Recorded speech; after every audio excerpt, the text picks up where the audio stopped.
Assalamualaikum warahmatullahi wabarakatuh.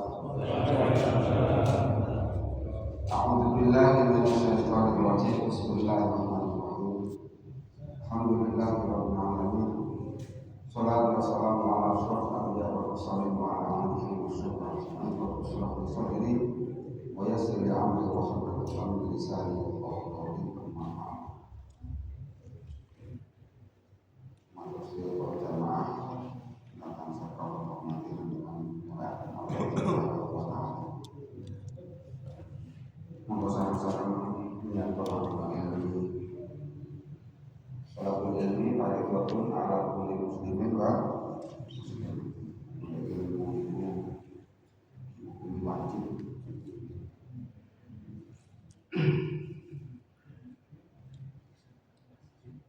Dari Allah ini syafaat Rasulullah Al-Fatihah Mustafa Muhammad SAW Wassalamualaikum warahmatullahi wabarakatuh. Al-Fatihah. A'udzubillahi minasyaitonir rajim. Bismillahirrahmanirrahim. Alhamdulillahirabbil alamin. Arrahmanir rahim. Maliki yaumiddin. Iyyaka na'budu wa iyyaka nasta'in. Ihdinas siratal mustaqim. Siratal ladzina an'amta 'alaihim ghairil maghdubi 'alaihim waladdallin. Amin. Bismillahirrahmanirrahim. Wal maqalatu as-salisah. An Umar radhiyallahu anhu, saking dawuhipun sahabat Umar radhiyallahu anhu. Sahabat Umar itu sejarahnya beliau itu orang kafir Quraisy pada mulanya yang sangat ditakuti oleh orang-orang Islam pada waktu itu, sehingga Nabi berdoa, ya Allah, seandainya Engkau masukkan hidayah kepada Umar bin Khattab ini, niscaya umat Islam akan merasa terayomi. Bila Islam itu di tempat minoritas itu lebih bodyguard yang seperti Sayyidina Umar bin Khattab itu sudah sangat terlindungi sekali, merasa aman kalau ada bodyguard. Alhamdulillah, suatu ketika beliau mendapatkan hidayah dari guru agama Islam dan menjadi sahabat Nabi. Dalam kitab Masalah Quraibat ini pernah diceritakan bahwa ketika Kanjeng Rasul Muhammad itu mendapatkan tamu atau ditamui oleh malaikat Jibril, lantas Kanjeng Rasul bertanya kepada malaikat Jibril, wahai Jibril, tunjukkan kepadaku seberapa baik atau seberapa banyak kebaikan dari sahabatku Abu Bakar As-Siddiq. Abu Bakar itu dari mulai mudanya Kanjeng Nabi itu sudah sangat yakin dan percaya kepada apa yang disampaikan oleh Nabi. Ketika Isra Mi'raj, banyak orang-orang yang mempertanyakan kevalidan data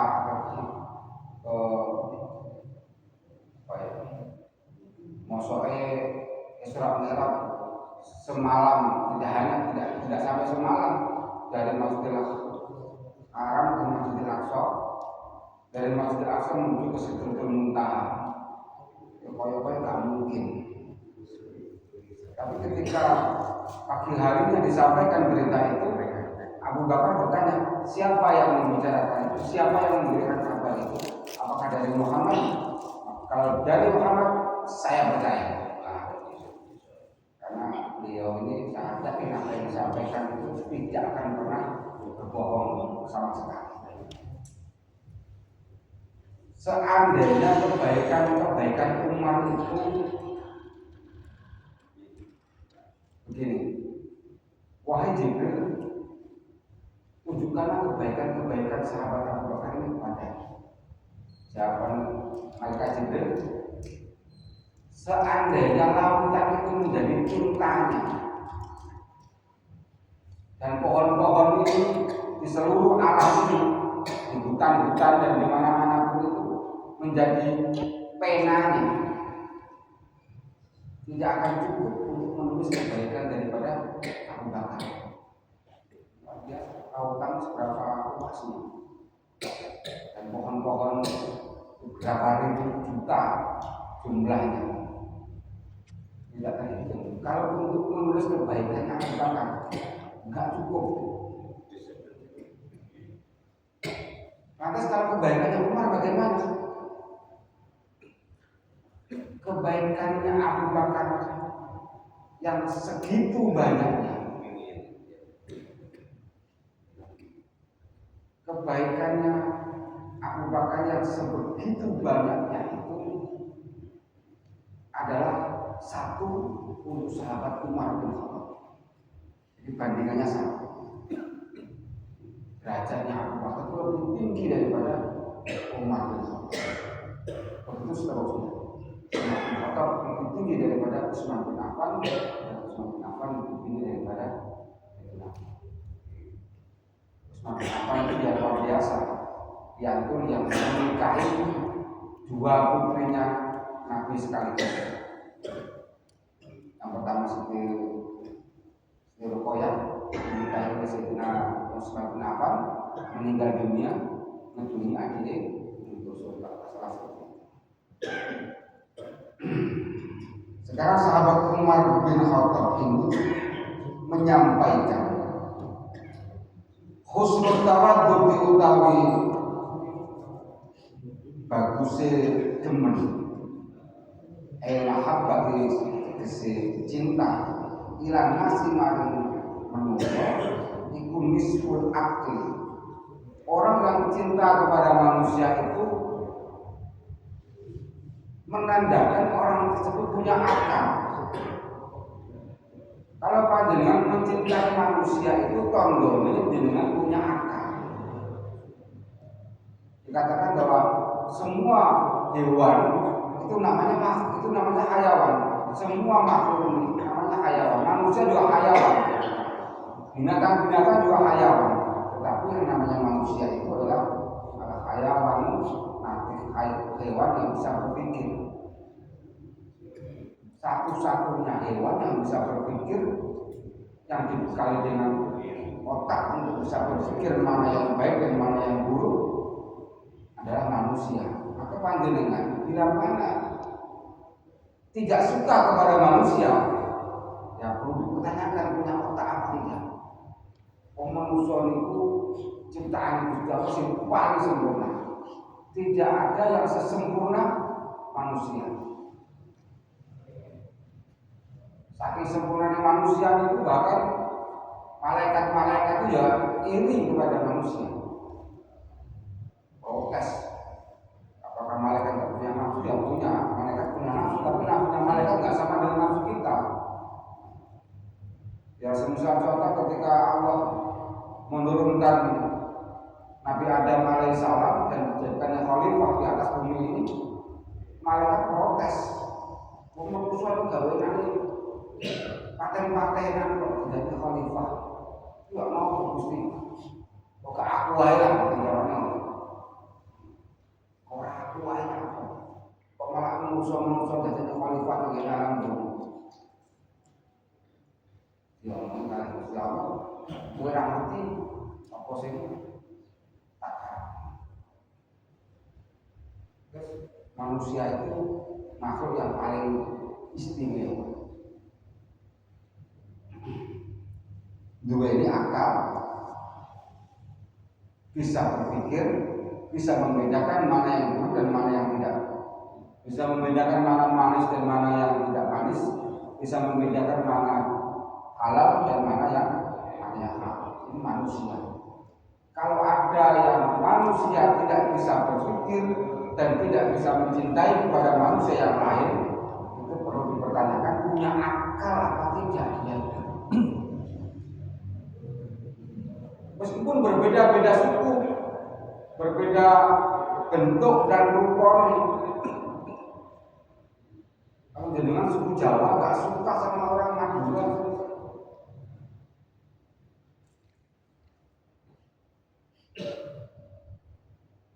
kesalahan besar. Kanjeng Nabi itu tidak pernah membeda-bedakan mana Badui.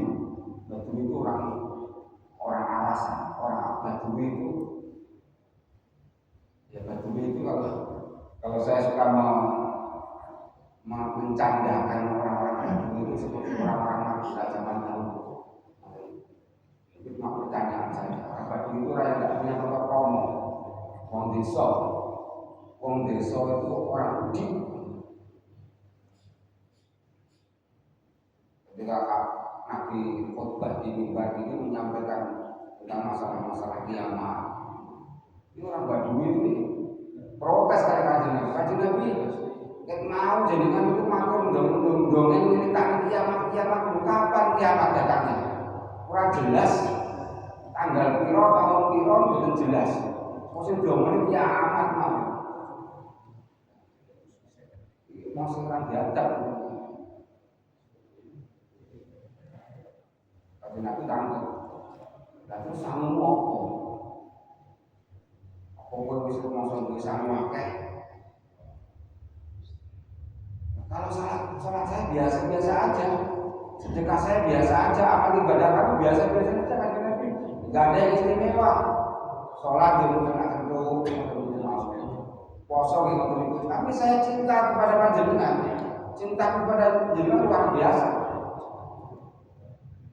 Maka Kanjeng Nabi menyampaikan dengan tersenyum, kalau kau cinta padaku berarti besok kau ada bersamaku di surga. Tapi orang Badui itu orang yang ngomongnya ceplos-ceplos lagi. Kalau orang Madura kayak gitu. Kemarin itu ada berita bahwa di Solo itu para pedagang kaki lima itu dilarang misalnya. Di alun-alun kota Solo itu nggak boleh ada pedagang kaki lima berdagang, nggak boleh. Semua yang bukan orang Solo tangkap oleh Satpol PP. Tanya, kamu orang mana? Loh, kalau saya orang situasi Pak. Orang Madura itu seperti ini sama dengan orang Badui yang jujur tapi kayak gak punya etika gitu. Tapi sebenarnya dia jujur. Ini dicintai oleh Kanjeng Nabi. Nah kita ini kok gak seneng karo Madura, gak seneng sama orang Bugis hanya karena berbeda suku atau berbeda ras atau berbeda wajahnya. Ini perlu ditanyakan, punya akal apa tidak? Manusia yang paling sempurna itu ciptaan Gusti Allah yang manusia. Maka dari itu husnul tawaddu, mencintai kepada manusia itu adalah tandanya orang yang punya akal. Kama ruya Ibnu Hibban wa Tabrani wal Baihaqi an Jabir bin Abdullah an Nabi sallallahu alaihi wasallam qala, sebagaimana diceritakan oleh Ibnu Hibban dan kawan-kawan, Rasulullah bersabda, mudaratun nasi iku sedekah, mudaratun nasi utawi ngalusi ramah tamah kepada manusia itu sedekah, bernilai sedekah. Panjenengan beramah tamah, akrab, ramah tamah, sopan santun dengan manusia, baik itu yang dikenal ataupun yang tidak dikenal, yang kaya ataupun yang miskin, laki-laki ataupun perempuan dari suku mana saja pun, dengan wajah yang bagaimanapun dan kulit yang bagaimanapun, itu harus kita itu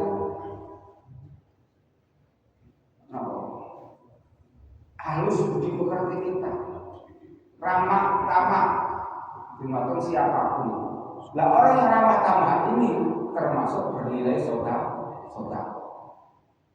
Jangan memandang kalau orang berdasi atau orang yang terlenteng itu hormat luar biasa. Kalau begitu ada gembel yang lewat, seakan-akan kita jijik melihatnya. Nah, ini keliruan kita. Itu juga makhluk Gusti Allah. Kita juga harus ramah-ramah. Kalau nggak mau memberi sedekah, jangan dimaki-maki. Kalau ada yang bisa minta, kalau nggak mau memberi sedekah, jangan dimaki-maki. Apa ngerti ini kalau nanti kita lebih jelma, tidak tahu kita, karena kita bukan orang yang kasar. Berbudi pekerti yang baik, ramah tamah, sopan santun kepada manusia lain, itu adalah suatu berpahala sedekah. Aimula taufatun nasi bil qawli wal fa'li yusabu alaiha sawamus shadaqati. Baik segi ucapannya, ramah tamah itu ucapannya ataupun perbuatannya itu bernilai sedekah. Ramah tamah itu halus budi pekerti kita itu baik ucapan. Halus itu bukan logat. Halus itu bukan logatnya. Logatnya halus, tapi ngomongin rakibnya. Mengseru, kalau ngomong untuk jago rasul. Mengseru, panjangan kita udah segawan lah. Mungkin saya katanya buasa, panjangan nggak segawan. Segawan, suruh lagi. Kayak kira langsung, kayak ini koyak kulit ini mesum. Tapi panjangan nggak segawan, mungkin nggak ngerti. Sebenarnya itu mengenai berarti berkata halus itu bukan bukan intonasinya, tapi budi pekerti. Sopan santun itu bukan tapi budi pekertinya. Meskipun kelihatannya garang, ngomongin gagah garang, buang suaranya, tapi orangnya hatinya halus. Itu budi pekertinya baik. Lemah lembut sama orang lain, suka membantu sama orang lain. Nah, itu namanya lemah lembut meskipun ucapannya garang, bukan masalah. Itu kalau diperhatikan kepada manusia, sesama manusia, maka bernilai sedekah. Jadi kita jangan selalu memandang orang lain itu rendah. Manusia itu sama di hadapan Gusti Allah. Sing dadi kiai, sing ustaz, sing wis kaji, kalau sing ora kaji padha mawon. Anak itu padha mawon. Di hadapan Gusti Allah tidak ada bedanya. Yang membedakan adalah ketakwaan, sama ibadah mawon. Dan ibadah itu tidak bisa ditampakkan. Betul sakit. Jenengan pemimpin jamaah, aktif jamaah. Wonten salah setunggal itu mereka panjenengan kau ini enggak tahu ke masjid. Rumusane panjenengan wong elek ora peduli nang masjid. Bisa kok ngerti? Beliau jamaah dengan istrinya, dengan anak-anaknya di rumah. Enggak tahu. Jadi jangan gampang-gampang menilai orang hanya dari fisiknya.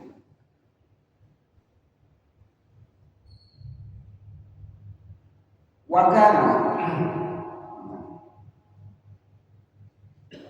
mutarakat sallallahu alaihi wasallam annahu la yudamu ta'aman wa la yanharu khadiman wa la yadruku imra'atan. Kanjeng Nabi itu mencontohkan kepada kita tidak pernah mencela makanan. Sing dimasak ning nopo mawon kali istrine enak. Enak. Ya enak. Aja sampai kurang asin, kurang pedes. Ini orang gak usah protes paring istri dinikmati mawon. Kanjeng Nabi niku nate dipun paring teh kalian Siti Aisyah rono lambune mati dan dalu dijayai ternyata itu adalah garam. Biasanya Kanjeng Nabi lah muncul itu dihabiskan, ini kok mboten dihabiskan. Kok mboten dihabiskan tuh Kanjeng Nabi. Orang aku pengen secangkir berdua kalau sampean deh. Macam minum loh, ternyata asin. Kaget Siti Aisyah. Ya Allah Kanjeng Nabi, ngapunten. Aku kepingin aja, kepingin. Jadi kalau ada makanan yang dimasakkan oleh istri, dimasakkan oleh mertua, atau makanan apapun lah, Kanjeng Nabi itu tidak pernah mencoba. Ya kita punya mencontoh, Kanjeng Nabi tak tahu. Jadi sunnah Rasul itu di antara ini jadi mau nopo sing wis dilampahi Kanjeng Nabi itu. Paling tidak kita juga akan melaksanakannya. Coba pikirannya sunnah Rasul itu kelona sunnah Rasul ini mau Yasin begini ini ke sunnah Rasul, poso Senin ini ke sunnah Rasul dan sebagainya. Sedekah itu sunnah Rasul. Kanjeng Nabi itu melarat tapi ahli sedekah. Nah kita orang mampu tapi tidak ahli sedekah. Ini balik.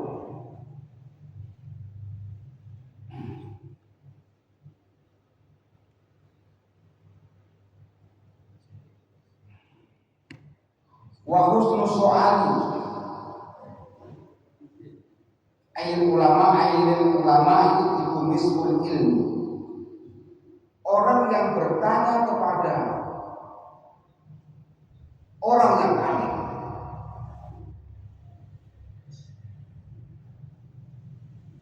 orang yang mau bertanya kepada orang yang alim karena ketidaktahuannya di dalam masalah agama apa saja. Agama itu bisa sampai kepada pekerjaan. Jangan sampai merasa agama itu hanya ngaji utak nanti ini boten. Panjenengan dagang, kudu ngerti ilmu dagang. Dan ilmu dagang itu termasuk adalah agama. Supaya orang dosa, apa boleh bati orang dosa. Memang api penggawean itu dagang. Wong dagang itu termasuk sunnah Kanjeng Nabi dagang. Tapi Kanjeng Nabi itu lah dagang orang podo karo awake dhewe dagang boleh bati akeh. Nah Kanjeng Nabi mboten boleh bati akeh sing penting mosok oleh bati, oleh ijo tuku 1000, ulaan 1000 dituku 1100 paringi. Awake dhewe ulaan 1000 ngomongin pulaan 2000.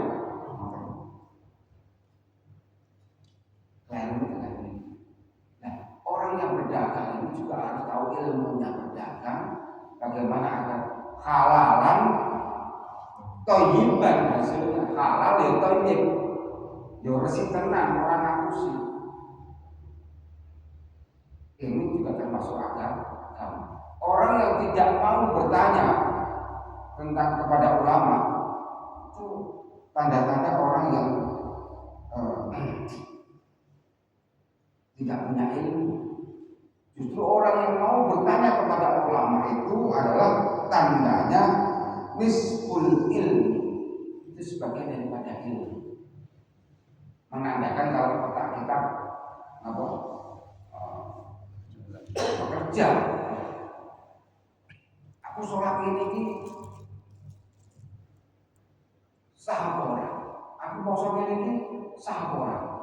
Boleh ulama. Soalnya aku poso ini kalau kamu buka kodo, kamu poso berduk, aku kok poso maghrib. Ini bertanya kepada ulama itu menandakan bahwa itu adalah panjenengan mempunyai tandanya musik itu. Ini anak ilmu yang lebih karena ilmu itu dihasilkan dari ulama yang memberikan penerangan kepada kita itu ulama. Yang memberikan kita contoh-contoh ibadah ini ulama.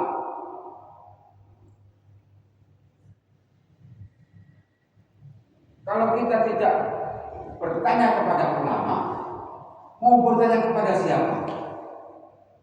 Kepada Al-Quran dan hadis? Tidak bisa. Betul sakit. Kalau hanya mengandalkan Al-Quran dan hadis, kita tidak pernah bisa beribadah. Tidak bisa beribadah.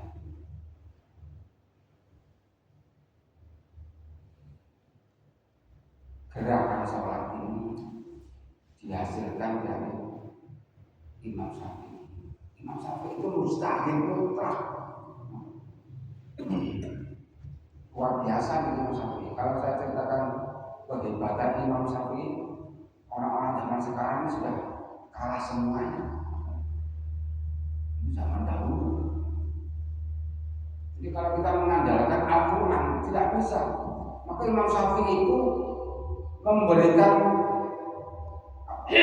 mengkotak-kotak ilmu supaya orang itu bisa memahami Al-Quran dengan cara memberikan pasal-pasal atau bab-bab itu sudah dikotak-kotak sendiri. Di Al-Quran mengatakan ini adalah aqimus sholat, dirikanlah sholat. Nah, sholat didirikannya bagaimana? Caranya sholat itu ya nopo. Kanjeng Nabi mboten memberikan dawuh sing spesifik tentang sholat mboten nanti. Kanjeng Nabi hanya mengatakan sholu kama ra'aitumuni usolli, sholat kamu seperti kamu sholat. Seperti itu. Jenengan itu sholat nih. Atau jenengan ini.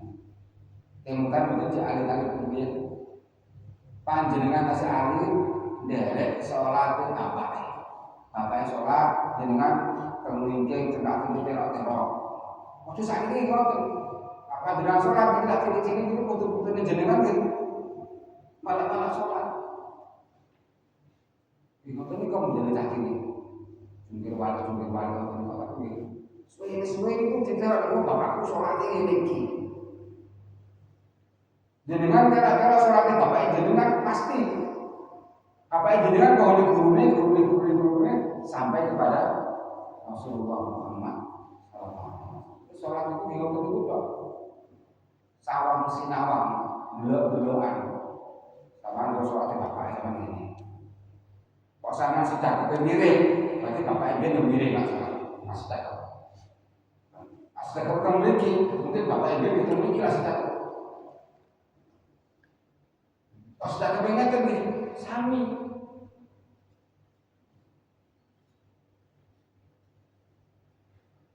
Coro sarungan barang itu bisa sami kok. Bapaknya sarungan modelnya ngotot dia anaknya. Gak beda jauh dengan bapaknya. Cara kopiahnya di ngotot itu gak beda jauh kopiah bapaknya kan kopiah anaknya modelnya ngotot itu. Nurun. Terus ini orang yang mau bertanya kepada ulama itu menandakan mengerti tentang sebagian daripada ilmu. Karena ilmu itu dihasilkan oleh para ulama. Kita bisa beribadah ini jasanya ulama. Kalau kita mengandalkan Al-Quran dan hadis, kita tidak bisa beribadah. Jadi Allah Subhanahu wa taala menuntut kita bisa memberikan atau mendapatkan ilmu yang bermanfaat,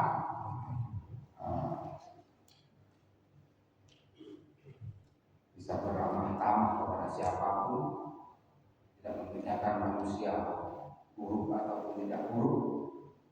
Semua manusia itu adalah makhluk yang wajib kita sayangi. Dan moga-moga ini menjadi tanda-tanda bahwa kita adalah cinta kepada ulama, tandanya cinta kepada manusia. Karena kiblat kita yang pertama adalah sunnah, dan ketiga adalah harus mengikuti ijma'nya para ulama, kesepakatannya para ulama. Tak oleh kalau dewi sampai coro dewi ibadahnya dari coro dewi, ben tak podo karo wong-wong kebanyakan. Tak boleh, karena ilmu itu didasari oleh atau sumbernya adalah dari pada ulama. Semoga kita mendapatkan taufik dari Allah dan selalu dihidupi. Amin. Allahumma Ridwan syafaat Rasulullah alhamdulillah Mustafa Muhammad sallallahu alaihi wasallam wa ali kulli washabi kulli wattabi'ina tabi'ahum bi ihsan ila yaumiddin thumma ila adadin min riyatina wa dhurriyatikum wa jami' ustadina wa ustadikum wa masyayikhina min usulihim wa furu'ihim wa mutasabbilihim wa li jami'il muslimina wal muslimat wal mu'minina wal mu'minat wal syahidin wal amwat wala khususan sedaya keluarga kula panjenengan ingkang sami sumaya sampun ngandhap sampun inggil. Allahumma fil lahum warhamhum wa'afihim wa'fu anhum bi barakatil Qur'an al-azim wa bi syafaatil Qur'an al-azim barakatil kalimatul thayyibah wa bi syafaatil kalimatul thayyibah ghafarallahu lana wa lahumul Fatihah. A'udzu billahi minasy syaithanir rajim. Bismillahirrahmanirrahim. Alhamdulillahirabbil alamin arrahmanir rahim maliki yaumiddin iyyaka na'budu wa iyyaka nasta'in ihdinas siratal mustaqim siratal ladzina an'amta 'alaihim ghairil maghdubi 'alaihim waladdallin amin. Bismillahirrahmanirrahim. Yasin wal qur'anil hakim innaka lamursalun 'ala siratal mustaqim tanzilul 'azizir rahim.